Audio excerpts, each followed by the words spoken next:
Andrew was sitting at his desk in his office located on the top floor of a glass skyscraper in San Francisco. His office was decorated in a minimalist style, with a panoramic view of the city below, where life was bustling. Blueprints for a new project, a luxury residential complex, lay in front of him. He was carefully drawing a line on paper, trying to perfect the details when his phone vibrated. "Andrew, just a reminder that you have a meeting with investors today. Don't forget to walk through the area to check the project site," his assistant, Marie, reminded him over the call, which he nearly ignored. "Thanks, Marie. I remember," he replied calmly and returned to his blueprints. A few more hours passed, and Andrew felt tired. He loved his job, but sometimes it lacked inspiration. Deciding to stretch his legs and change the scenery, he went for a walk around the city. The busy streets of San Francisco, the noise of cars, the sound of streetcars, all of this had become a familiar background for him. When he turned onto a small square by the old theater, the sound of music caught his attention. The melody was simple but very touching. The sound of the guitar spread in soft waves, making passers-by stop, and some even smile. Andrew slowed his pace, then stopped entirely, listening. At the corner of the street, sitting on a small folding chair, a woman was playing. A guitar case lay in front of her, filled with coins. Without thinking, Andrew took a step closer to get a better look at her face. The woman was dressed in a simple sweater, worn-out jeans, and boots that seemed to have seen more than one season. Her thick, slightly messy hair fell onto her face, which somehow seemed painfully familiar to him. He froze. This couldn't be true. But when he looked more closely, the doubt disappeared. It was Kate. Kate, whom he hadn't seen in almost 15 years. Kate, with whom he had shared every dream while they grew up together in their small Texas town. Kate, his first love. His heart raced. All the memories came rushing back. Summer nights by the river when they dreamed about breaking free from their small town, their promises to always support each other. He remembered holding her hand as they sat on the old wooden pier, looking at the stars.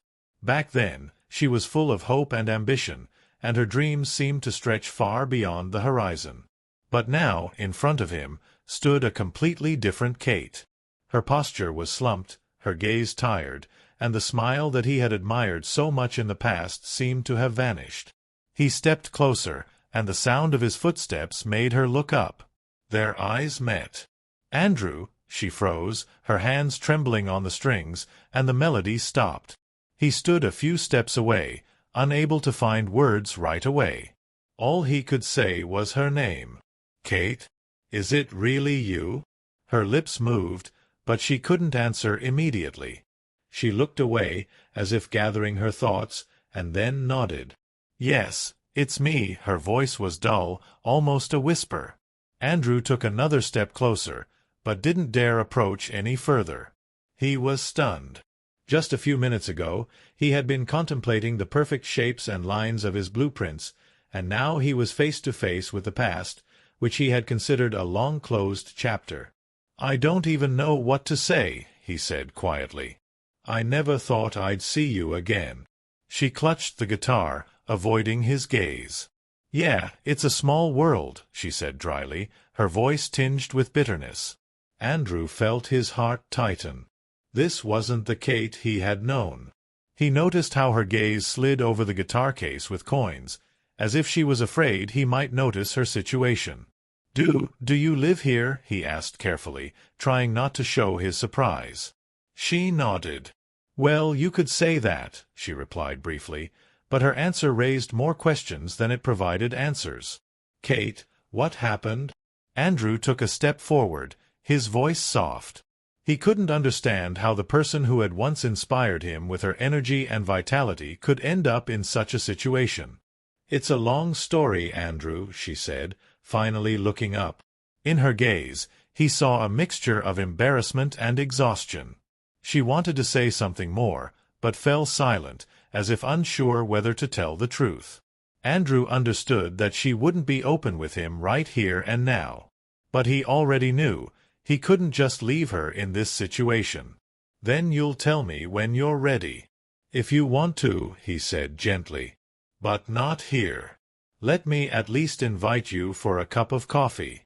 Kate looked at him, her gaze wavering between trust and fear. But deep down, she knew she couldn't just turn away from the person who had once been a part of her life. She nodded, and they walked silently towards the nearest cafe, where perhaps their journey to answers and a new beginning would start.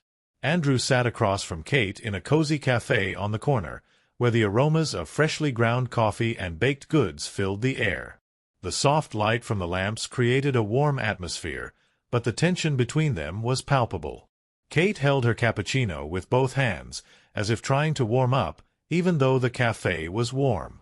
"Thanks for the coffee," she said quietly, looking into her cup rather than at him. "It's the least I can do," Andrew replied, studying her carefully. Kate clearly felt uncomfortable.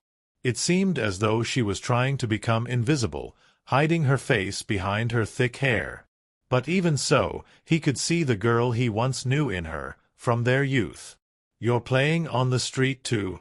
he began, but stopped himself, realizing the question might sound rude.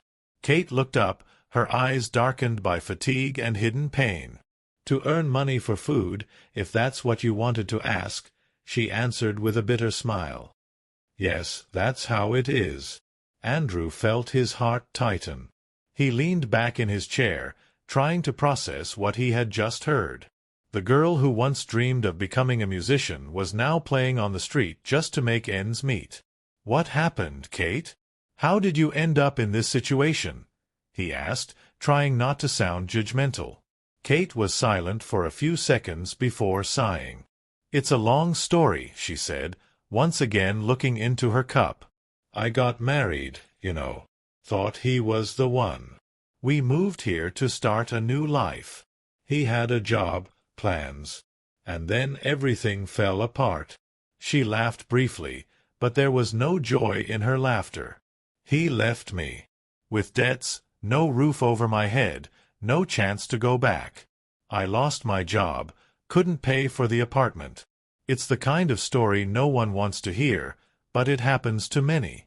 Andrew didn't know what to say. The words stuck in his throat.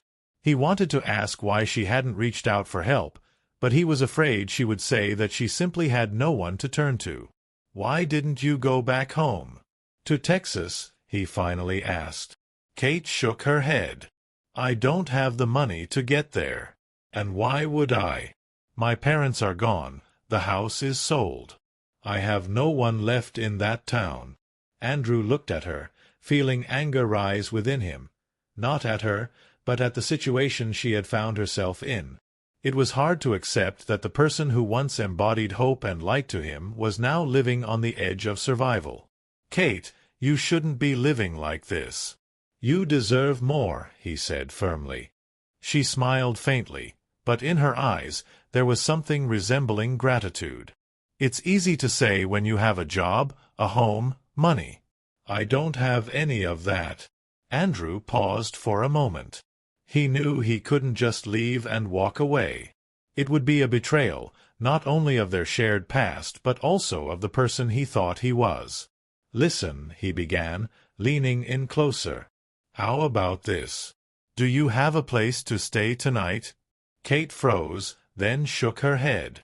"I have a few places, but it's not a home, if you know what I mean." His decision formed instantly. "Then you're coming with me. I'll find you a place to stay until we sort this out." "We?" she asked, looking at him with skepticism. "Yes, we. You were important to me, Kate, and it seems fate brought us back together for a reason. I can't leave you in this position." She stared at him for a long time, as if trying to figure out if he was serious. "I'm not used to accepting help," she finally said. "Then consider it not as help, but as a debt. You helped me before, Kate. I'm just returning the favor." Her eyes filled with tears, but she quickly looked away so he wouldn't notice.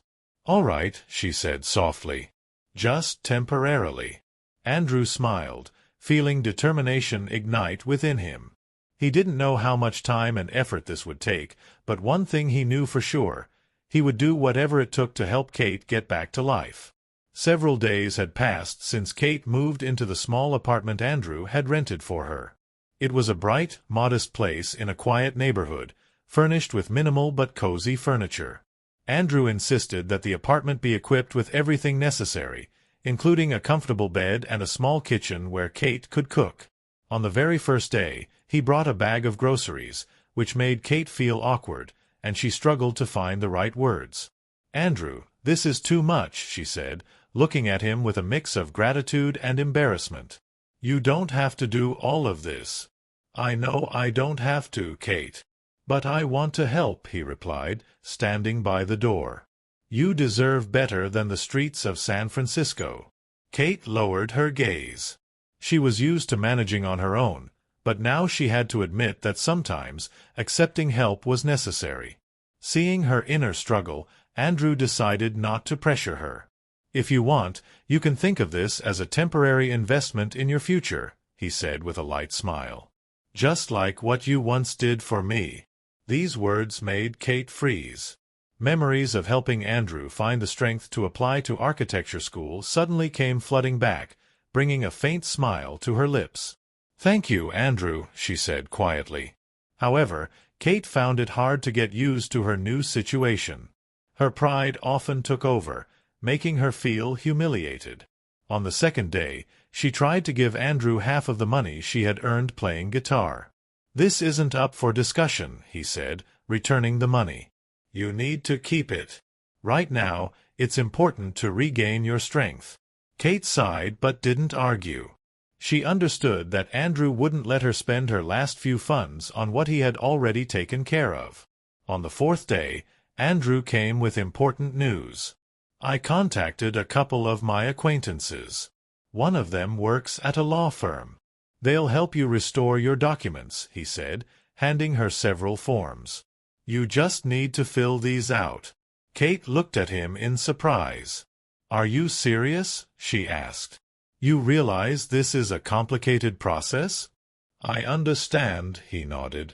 "But this is the first step, Kate. Without documents, you won't be able to do anything." She hesitated for a moment, then nodded and took the forms. "Thank you," she said, her voice quiet but sincere. "I wouldn't have been able to do this on my own."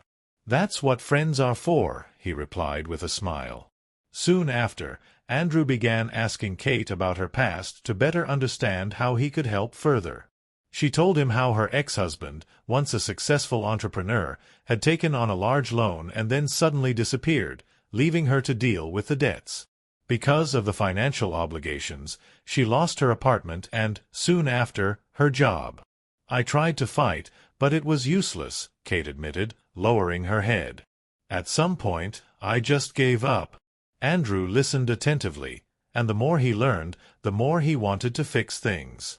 He knew he couldn't make her forget the past, but he could help her regain control of her life. "You know, Kate, you always loved fighting for what you believe in," he said.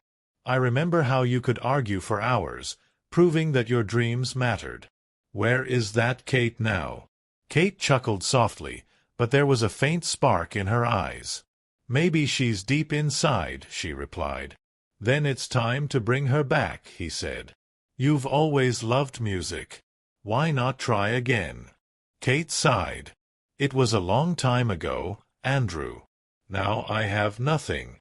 Even the guitar I play on is from a pawn shop." Andrew only smiled mysteriously. "Wait here," he said, and walked out the door. 20 minutes later, he returned with a new acoustic guitar in his hands. The instrument looked perfect, shiny body, taut strings. "This is for you," he said, handing it to Kate. She stared at him, wide-eyed. "Andrew, I can't accept this. It's too much." "It's not a gift," he interrupted. "It's an investment in your future. Show the world what you can do." Kate stared at the guitar for a long time, then carefully took it into her hands. She ran her fingers along the strings, and the soft sound filled the room.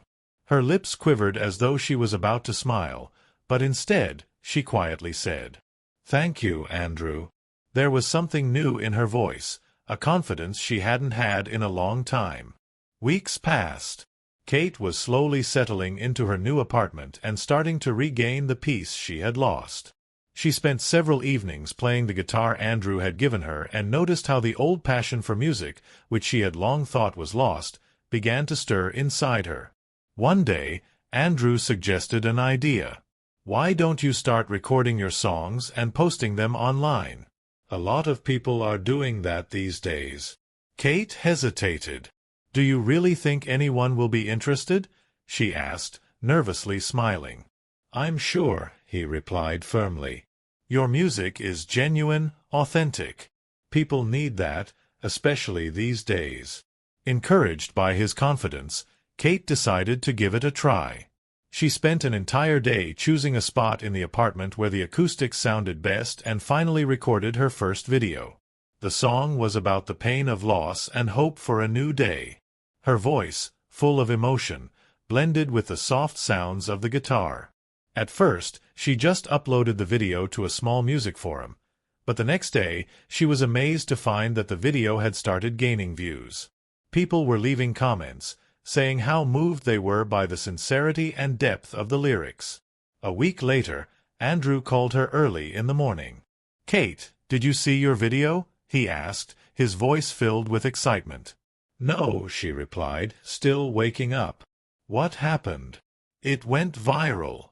You already have over 100,000 views." Kate couldn't believe her ears. She rushed to her laptop to check. Indeed, her video had spread across the internet. Comments kept pouring in, and people were asking for more songs. It was a moment that changed her life. Soon, Kate began receiving offers from music producers. She was nervous before each meeting, but Andrew was there to support her. One of the offers was especially tempting. An independent producer suggested recording an album and organizing a small concert in San Francisco. "Are you ready for this?" Andrew asked when they were discussing the contract over a cup of coffee. Kate looked at him and, for the first time in a long time, nodded confidently. "Yes, I'm ready." On the day of her first concert, Kate was more nervous than she had ever been in her life. The small club was packed. People had come to hear the very same girl whose songs had touched their hearts. Andrew stood in the front row, watching her with support and pride. When Kate took the stage and picked up her guitar, the noise in the room quieted. She took a deep breath and began to play. From the first chords, the room filled with silence, interrupted only by her voice. Each song felt like a story of her life, full of pain, loss, but also hope and strength. After the concert, the producer approached her with a beaming smile. "You did it, Kate," he said. "People love you." She turned to Andrew. In his eyes, she saw pride mixed with a hint of sadness. He knew that her life had just changed forever. "Thank you for believing in me," she said, hugging him. "You did all of this yourself, Kate," he replied with a smile. "I just gave you a little push." With each passing day, Kate's life was filled with new opportunities. She continued to write songs, record videos, and perform. Andrew suggested investing in a small home studio so she could work in more comfortable conditions. Kate initially refused, but he insisted, saying, "This isn't an investment, Kate. It's just the right step for you to do what you love." Soon, her music went beyond the internet. She was invited to radio shows, and one of her songs even made it to the soundtrack of an independent film. But despite the success, Kate always remembered who helped her rise from rock bottom. One evening, during dinner, she looked at Andrew and said, "If it weren't for you, I wouldn't have made it. If it weren't for you, I wouldn't have realized that there are things more important than a career," he replied, looking into her eyes. That moment became a turning point for both of them. They began to realize that their connection was becoming something more than just friendship and support. Andrew and Kate spent more and more time together. They not only discussed her music plans but also shared their feelings, dreams, and fears. For Kate, who was used to hiding her pain, these conversations became a breath of fresh air. She felt that with Andrew, she could be herself, without masks. One evening after her concert, when the hall had already emptied and the guests had gone, Andrew suggested going for a walk. The night was warm, with a light sea breeze that reminded Kate of those distant summer nights in Texas. "You surprise me," he said as they walked along the waterfront. "Every time I think I know you, you reveal a new side of yourself." Kate looked at him, smiling. "Surprise you? How?" "With your strength," he said. "I look at you and see someone who not only managed to rise after everything that happened, but also found the strength to inspire others." Kate stopped and looked at the water, which shimmered in the moonlight. "And I look at myself and see how much still needs to be done," she replied. "Sometimes it feels like I'm still standing on the edge of a cliff." Andrew turned to her and gently took her hand. "You know what's important," he said, looking into her eyes. "It's that you didn't fall. You're holding on, and that inspires not only me but everyone who hears your music." Kate felt her heart stir. She smiled, but her eyes glistened with tears. "You always knew how to find the right words, Andrew," she said, her voice trembling slightly. "Even when we were kids."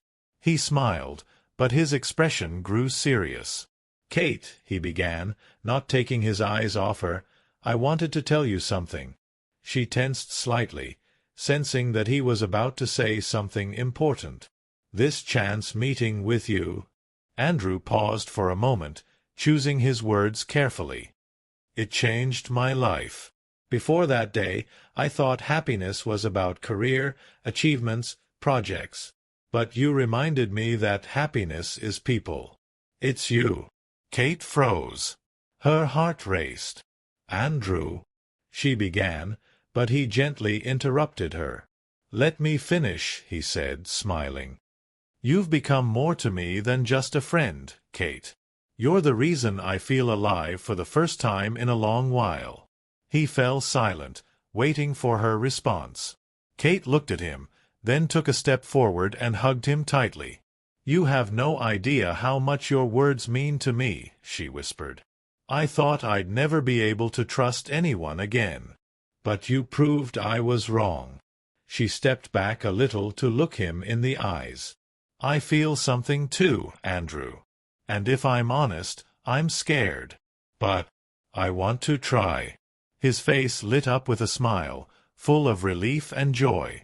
"I'm ready to go through anything with you," he said. "Just know that." That night, walking along the quiet waterfront, they held hands, feeling that their lives were finally beginning to fill with what had been missing for so long. They had found not only support in each other, but also a new meaning. Now, before them lay a future they were ready to build together, step by step. Months passed.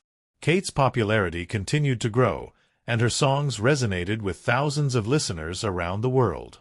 She began performing not only in small clubs but also on larger stages. However, her favorite moments remained those evenings spent with Andrew, sitting together with a cup of tea in her apartment, playing guitar for him and sharing her new ideas. But this evening was special. Tonight, Kate was performing at a theater that seated several hundred people. The tickets were sold out, and her devoted fans filled the hall. Andrew sat in the front row, filled with pride for her, mixed with a slight nervousness. Kate stepped onto the stage to applause. She looked confident and calm, but there was a spark of nervousness in her eyes. "Thank you for coming," she said into the microphone, her voice warm. "This evening is very important to me because each of my songs is a little story, a part of my life. But tonight, I want to perform one special song." She glanced at Andrew, and their eyes met. A light smile appeared on her face. "This song is dedicated to the person who helped me find myself when I lost hope. It's about how one meeting can change everything." Kate began to play. Her voice was filled with sincerity, and the lyrics were full of memories of difficult times, the help that arrived just when it was needed, and the love that gave her faith in life again. When the song ended, the audience erupted in applause, but instead of going backstage, Kate stayed on stage. "Andrew," she suddenly said, looking directly at him, "will you come up here?" The room fell silent, all eyes turning to the man in the front row. Andrew, slightly flustered, stood up and walked onto the stage. Kate extended her hand, which he immediately took. "You've changed my life," she said, her voice trembling with emotion. "You showed me that I can be myself again. Thank you for that." Andrew, looking into her eyes, smiled. "You did it all yourself, Kate." "I was just here," he replied, but his voice was just as emotional. In that moment, he knew it was time. He reached into his pocket, pulled out a small velvet box, and knelt down. "Kate," he began, and the room fell into complete silence again. "You are not just my first love. You are the one who taught me that real life is not about achievements at work, but about the moments we live together. Will you marry me?" Kate's eyes filled with tears, and she nodded even before he finished speaking. "Yes," she said, her voice trembling, but her smile lit up her entire face. The audience burst into applause and cheers. People stood up, clapping, and some even wiped away tears. Andrew stood up, embraced Kate, and they stood on stage, surrounded by the admiration of the audience. Their wedding took place a few months later. It was a small but warm ceremony. They chose a location that reminded them of their youth, by the river, where they once dreamed about the future. The ceremony was attended by only close friends and family. Kate wrote a song for the day, which she performed while sitting on the same old wooden chair where they once sat together. After the wedding, Kate continued making music, but now she did so with even more inspiration. Andrew, for his part, found a new sense of purpose in life, helping those who needed support. They became partners not only in love but also in creating a foundation that helped emerging artists find their path. Every evening, sitting together on the veranda of their house, they recalled how one chance meeting had changed everything. Kate looked at Andrew, her eyes shining with happiness. "You know, sometimes it feels like this wasn't a coincidence," she said one evening. "Maybe it wasn't," he replied, smiling. "But sometimes fate needs a little push." Their story became an example of how love, support, and faith in another person can overcome any obstacle.